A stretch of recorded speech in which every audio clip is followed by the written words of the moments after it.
Assalamualaikum, sister. Thank you for writing to our live session. As I understand your situation, you've been struggling for a while with what you believe is OCD, religious OCD to be specific.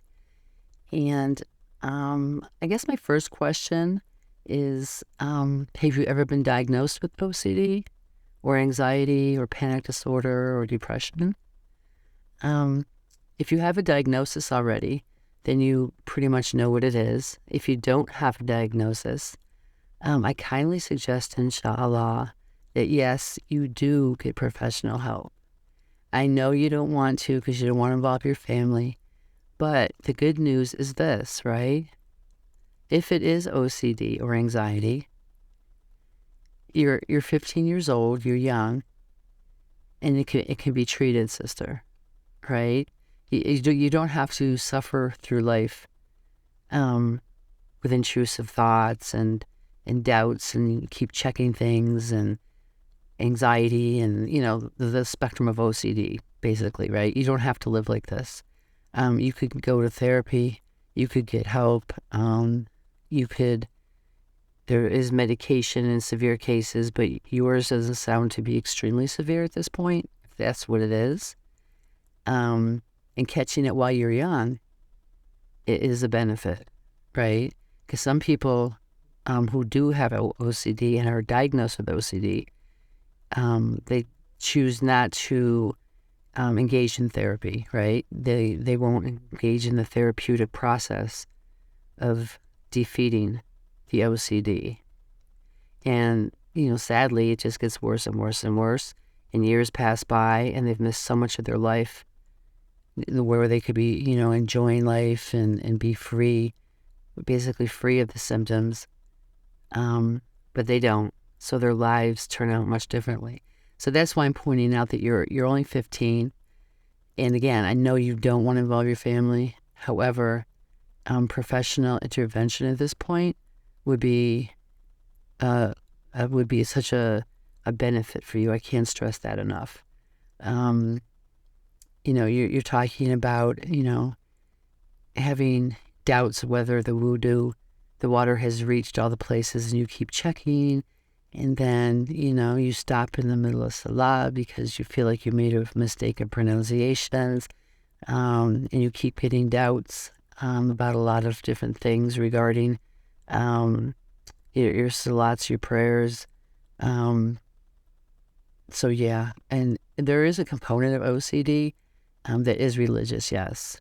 So you're spot on with that. People who do deliberate religious OCD oftentimes are people who have recently started studying or practicing a new religion, right? And they're very much involved with it, and to a point where they become so stringent and strict in their practice that it kind of like triggers OCD, right? The anxiety's probably always been there, but at a very mild level. But when people are really passionate about something and they really love something, sometimes the OCD kind of works its way in there.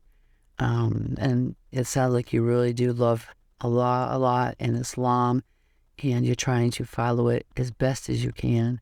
So that's kind of where, the OCD has settled in, right? If that makes sense. Because it's important to you, right? So when things are important to us, our mind is a very powerful thing, number one. And number two, when things are important to us, that's where sometimes we have issues if we're prone to anxiety or OCD tendencies. So, sister, I do, encourage you to please talk with your parents. There's nothing to be ashamed of. There should be no stigma. It's just something that happens to people, right? And a lot of people have OCD. A lot of people have anxiety. A lot of people have depression. The key is treating it when it first starts, right? You don't want to let it grow and get more powerful, right? You want to nip it in the bud. You want to catch it now and you want to get professional help to treat it so the treatment is effective and you have the skills to deal with it, and you have the skills and the faith and the resources, which you'll get through therapy, the resources, to successfully combat the OCD tendencies. So with that said, my dear sister, please don't feel bad. Don't feel like you're the only one, because you're not. A lot of people have OCD. Please just talk to your parents. Let them know what's going on.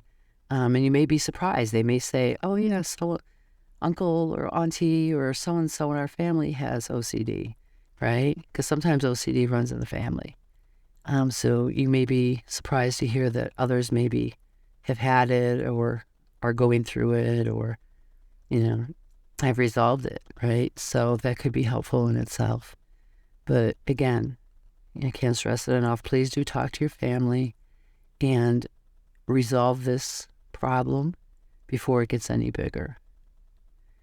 Because once you resolve it, sister, you can move on, with your life and with your spirituality in a much more happy and confident way.